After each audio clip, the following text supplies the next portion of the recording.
지금이라도 연끌해야 됩니까? 이건 뭐 다 무주택자 됐고요. 저는 다주택자 해야 된다고 보고 있어요. 해야 된다. 네, 해야 된다. 해야 된다. 네, 하는 게 맞다. 하는 게 옳은 선택이다. 옳은 선택이다. 네, 1주택자 한 채 더 사도 됩니까? 더 하고 싶은 거죠 지금. 세금만 문제 안 되면 저는 적극 권합니다. 네. 단호하십니다. 네. 지난번에도 말씀하셨던 것 같은데. 저는 적극 권하죠. 지방은 더 권하죠, 제가. 왜냐면 지방은 금액이 작잖아요. 종부세 좀 자유로워요. 그래서 지금은 지방에 있는 분들이 내가 집을 한 채밖에 없다면 저는 한 채 더 사라고 말해요. 할 수 있으면. 네. 왜 세금보다 수익이 크기 때문에. 세금이 큰 분은 지금 못 들어가요.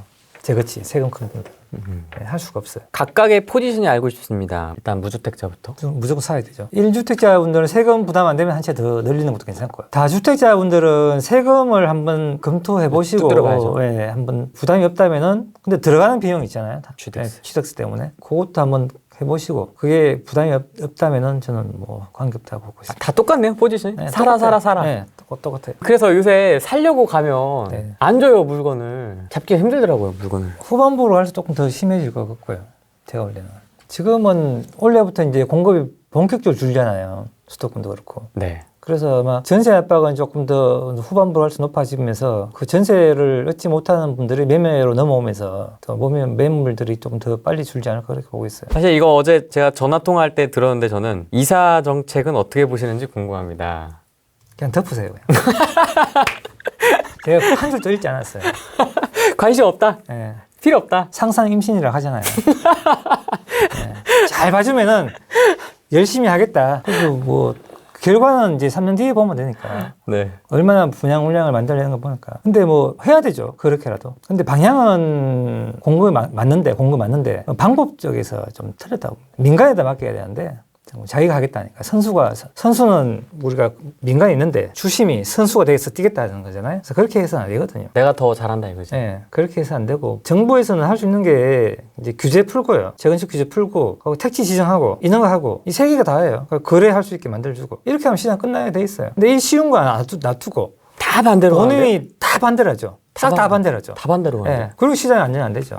절대 안정이 안 되는 시장이죠. 지방도 오르는 건 그런 거예요. 공급 줄자만 또 오르잖아요, 지방이. 올해 투자의 트렌드 똘똘한 한 채일까요? 다주택자일까요? 길게 보시니 의미 없나요? 내 포지션이 중요한 것 같아요. 내 포지션이 내가 뭐 종부세가 조금 문제되고 세금 문제된다면은 똘똘한 채를 가야 되고요. 내 포지션이 좀 긴 시각을 본다면 저는 다주택자도 괜찮다고 봅니다. 근데 누가 돈 많이 벌겠어요? 다주택. 네, 그건 결과는 또 다주택자입니다. 이 정부 되겠잖아요. 이게 결국에는 정부가 100개 든다고요. 지금 말씀드렸죠. 네, 썸네일도 네. 있습니다. 하락기가 빨리 만들면 만들수록 빨리 100개를 들게 있어요. 지금은 상승이기 때문에 계속 가는 거거든요. 하락기가 되게 되면은 결국에는 투자자 도움을 받게 돼 있습니다. 그렇잖아요. 수요가. 그런 식으로 움직이기 때문에. 그래서 저는 다주택자로 가는 것도 나쁜 전략은 아니라고 보고 있습니다. 네. 지금이 가장 힘든 시기죠. 세금 때문에. 근데 이 세금은 유지될 수 없는 세금이기 때문에. 풀릴 거라고 네, 저는 결국은 풀릴 거라고 보고 보시나요? 있습니다. 네. 어떤 상황이 되면 정부가 풀 생각을 할까요? 하락기가 먼저 오고요. 그 하락기 때문에 공급이 줄고 다시 전세난이 시작되면 그때는 다시 풀 거라고 보고 있습니다. 하락기가 지나야 되죠. 길 수도 있어요. 근데 2030년 네, 좀 길 수도 있는데 아마 정부에서 이 세금으로는 아마 제가 볼 때는 유지는 힘들지 않을까 저는 그렇게 보고 있습니다. 시장 자체를 끌고 갈 수는 없어요. 임대시장은.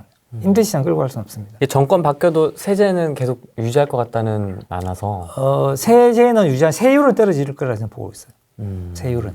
네, 양도세율은 아마 좀 떨어질 거라고 보고 있습니다. 6월 이후로는 서울 수도권 광역시 시장은 어떻게 좀 보십니까? 6월에 파실 분들 다 파셔야 되잖아요. 지나면 오르죠. 더 상승 확률이 높아지죠. 종부세가 부담되는 분들은 올 6월까지 파셔야 되잖아요. 그 이후엔 파셔도 의미가 없잖아요. 그렇기 때문에 6월 이후부터는 본격적으로 이제 재고 시장 안에서 시장은 끝났다고 보시면 돼요. 재고 시장에서 나온 매물은 끝나는 거죠. 다주택자의 포지션이 끝났기 때문에. 외부의 공급에서만 영향을 받기 때문에 6월 이후부터는 본격적으로 이제 외부 공급에 영향을 받는 거죠. 공급이 없어. 네, 없어요. 독자분이신 것 같아요. 네. 정재균님께서 쓰신 책에 수도권은 부동산 하락 상승 17년 주기를 이야기하셨는데 네. 시장이 너무 망가져서 앞으로 과연 주기대로 갈까요? 제가 2025년 이런 것도 저 주기로 보고 있어요. 책에 있는 대로 분석을 하신 거군요. 네, 보고 지금 또 해보면은 거의 저 시기에 어떤 데이터를 돌려봐도 저 시기에 거의 만납니다. 24 빠르면 4, 5, 6, 요 사이에는 저는 어느 정도 나올 거라 보고 있어요. 그 변수에 따라 다르지만은 통계도 그렇고 공급량도 돌아가고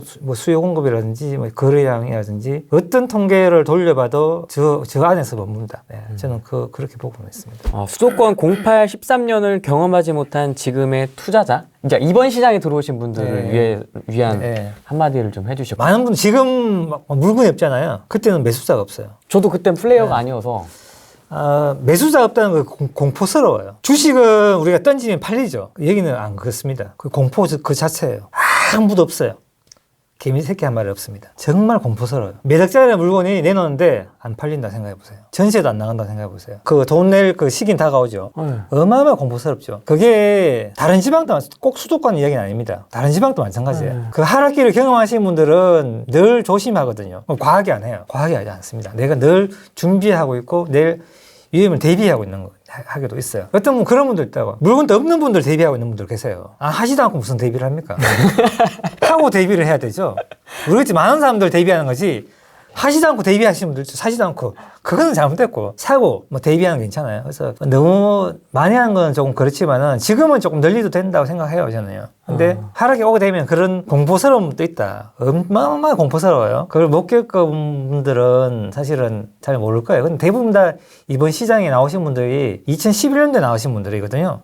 그것도 빠릅니다, 사실. 네, 빠르죠. 15년도, 16년도 이제 이때. 저는 IMF도 겪어봤고, 금융위도 겪어봤고, 다 겪어봤잖아요. 네. 그 공포스러움을 말도 못합니다. 회사가 망하는데요? 건설 회사가? 개인이 어떻겠어요? 그러니까 회사가 망하니까 아파트 분양한 다음에 30%씩 할인해요. 말이 안 되죠. 개인은요? 개인은 그때 그런 걸 한번 느껴보시면은 아마 지금 이렇게 막 하시는 분들이 너무 열정적으로 하시는 분들 계시는데 조금 뭐 톤다운 하실 필요는 있죠. 네, 그래서 적당하게 저는 자기 소득에 맞게 자산 규모에 맞게 이렇게 늘려가는 것은 괜찮다고 보고 있습니다. 그러면 소장님은 어떤 대비를 좀 하면서 투자를 하고 계십니까? 저는 현금을 준비하고 있죠. 그러니까 그 대비를 하면 사실 현금이겠네요. 네, 하락장을 대비한. 현금이죠. 저는 전세 자금 항상 준비하고 있어요. 저는 지금도 공실을 있어요. 공실이 지금 11억짜리가 공실을 한 게 있어요. 11억짜리 공실 만드는. 제가 이걸 전세를 놓을까 지금 월세를 놓을까 매매할까 고민을 하고 있다. 지금 몇 개월째야 지금?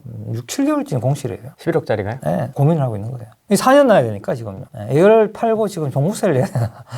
월세를 내야 되나? 월세 받을까? 전세를 할까? 뭐 고민을 하고 있어요 지금. 고민을 되게 길게 하시는 거 아닌가? 6개월, 7개월이면. 네, 조금 길게 하고. 근데 이제 일단은 매매를 내놨어요. 매매 내놓고 이제 뭐 기다려보고 있는데 조금 높게 내놨거든요. 네. 네, 그래서 매수세는 몇 번 연락 왔는데 제가 좀 거절했거든요. 시장이 계속 올라가가지고 지금은 조금 더 조용한 것 같아요. 지금 기다리고 있어요.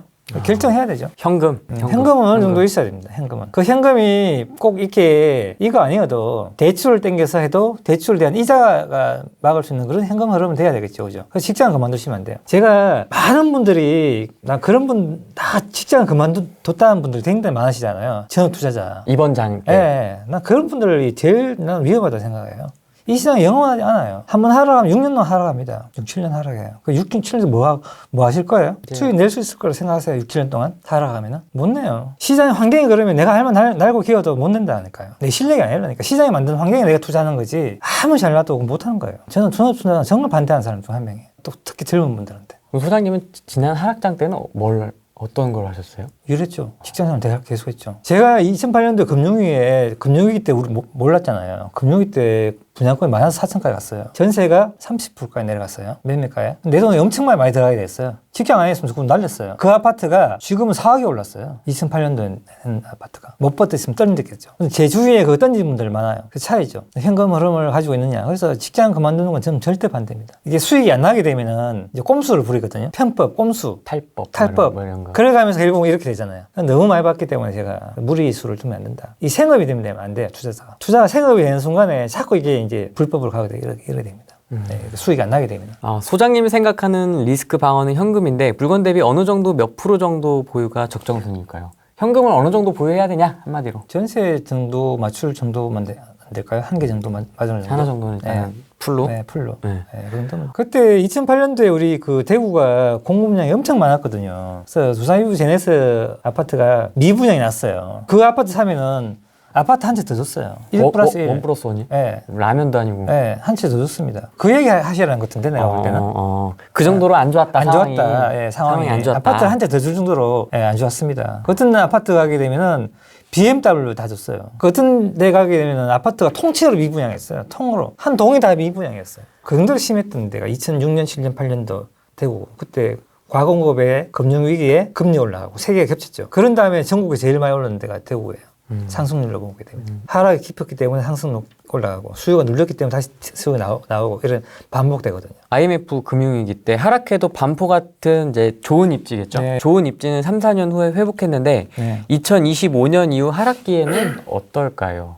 그런 건 들고 가야 되죠. 마찬가지 똑같습니다. 원리는요. 강남은 하락을 해도 들고 가야 돼요. 각 지역에 있는 메인 아파트들이나 핵심 지역 1급지라고 하죠. 네. 1급지 아파트들은 떨어졌다가 다음 상승기에 또 그 떨어진 것보다 더 크게 회복하기 때문에 저는 들고 가는 게 맞다고 봅니다. 네, 그렇게 반복이 되기 때문에. 진짜 궁금하네요. 그 하락장 때 막 30% 할인에 BMW 주는 그 분위기와 그때 공인중개사 분위기 정말 궁금합니다. 어떤 분양 시장이고 네, 그때는 어떤 정말 느낌일지. 최악이죠. 네. 본 적이 없으니까. 네. 온 동네에 현수막이 다 걸려 있어요. 미분양이라고. 할인 분양한다 다 걸려 있고요. 수도권도 그랬습니까? 수도권도 많이 걸려 있었죠. 수도권 제가 현장을 많이 못 돌아봤는데 이 길가에 현수막이 되게 많이 붙어 있어요. 미분양 현수막 500 계약금 500 이렇게 붙어 있고 네, 그렇게 됩니다. 계약금 500. 2025년, 2026년 서울 하락기 가격이 지금보다 높을까요? 영끌 하락하셔서 여쭤봅니다. 네, 지금보다는 높을 겁니다. 지금보다는. 네, 그럼 지금이 가장 싸네요?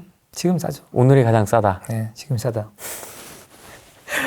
확고하십니다. 재개발 재건축 전망도 좀 부탁드립니다. 라는 질문이 있습니다. 재건축은 하나의 상품이기 때문에 제가 단지마다 다르잖아요. 그래서 제가 그거는 전망은 그렇고요. 시장이 살아있으면은 이 시장이 살아있기 때문에 상승장이 살아있으면 재건시장 계속 가거든요. 서울시장은 재건시장이 되게 좋죠, 사실은요. 예, 지금 공공에서 한다고 그것 때문에 지금 더 안 될, 공공에서 하는 거 안 되고 민간에서 하는 거 오히려 더 낫다고 생각하거든요, 저는요. 네. 공공은 안 되고. 네. 공공이 지금 다 안 한다고 지금 하잖아요. 뉴스 한번 보세요. 네. 다 안 한다 그래요. 오히려 민간에서 하는 게 오히려 더 수혜를 입죠. 분양권이나 재건축 재개발이나 결국은 시장이 살아있어야 움직이는 시장이에요. 그래서 시장이 살아있는 과정에서 움직이는 시장이기 때문에 한 개의 상품으로만 우리가 전망하기 힘듭니다. 분양권 시장도 마찬가지고요. 빌라는 어떻게 됩니까? 빌라 투자도 좀 코멘트를 해주시죠. 빌라는 저는 권하지 않고요. 네. 빌라는 재건축 되는 거 말고는 저는 권하지 않습니다. 수요가 바닥까지 내려간다 해도 공급이 되게 되면 거기서 빠져나오기 때문에 또 나쁜 환경에 들어가게 되거든요. 그래서 빌라는 정말 권하지 않고 싶어요. 재건축 이슈가 있다면 뭐 가지고 가는 것도 괜찮은데 그렇지 않다면 저는 일반 빌라는 정리하는 게 맞다고 봅니다. 근데 공급이 지금 줄어들기 때문에 조금만 더 가져가도 뭐 상관없을 거예요. 공급이 나오기 전에 반드시 털어야 됩니다. 금리는 좀 어떻게 보십니까? 금리는 뭐 제가 예측할 수 있는 거 아니잖아요. 그래서 어떤 분이 그렇게 말씀하시는 분 계시더라고요. 금리가 이제 0.5%니까 1%만 올라도 배에 올라온 거잖아요. 대출 비용이 금융 비용 엄청 배로 늘어가기 때문에 굉장히 크게 영향을 받는다 이렇게 말씀하시는 분 계시는데 예. 우리 0.5로 대출 받은 거 아니잖아요. 대출 받을 때 실제 기준금리 0.5지만 실제 대출 금리는 2몇 프로잖아요. 그래서 2.몇 프로에서 올라가기 때문에 2.5%가 배가 되려면 5%가 돼야 돼요. 그래서 5%가 되기 때문에 시간이 굉장히 있습니다. 금리가 오른다는 신호는 사실 어떻게 보면 되면은 경기가 좋아지는 신호도 되거든요. 그래서 금리가 오른다고 반드시 떨어지는 거 아니고요. 그래서 금리가 올라간 속도가 되게 중요하고 금리가 얼마가 올라가는 가 되게 중요하거든요. 두 가지를 같이 보셔야 된다고 생각하거든요. 우리가 2.5 정도를 평균 봤을 때 제가 볼 때는 우리가 과거의 데이터를 볼 때 2008년도 한 5%가 올라갔거든요. 5.26가 올라갔어요. 한 4점대 정도까지는 크게 뭐 영향이 없지 않을까 그렇게 보고 있습니다. 예, 서서히 시장의 압력은 줄어들겠죠. 근데 갑자기 떨어지고 그러지 않을 거라 저는 보고 있습니다. 부동산을 잡겠다고 금리를 막 그렇게까지 올리지 못하죠. 못하니까 나머지가 어떻게 되겠습니까? 그렇죠.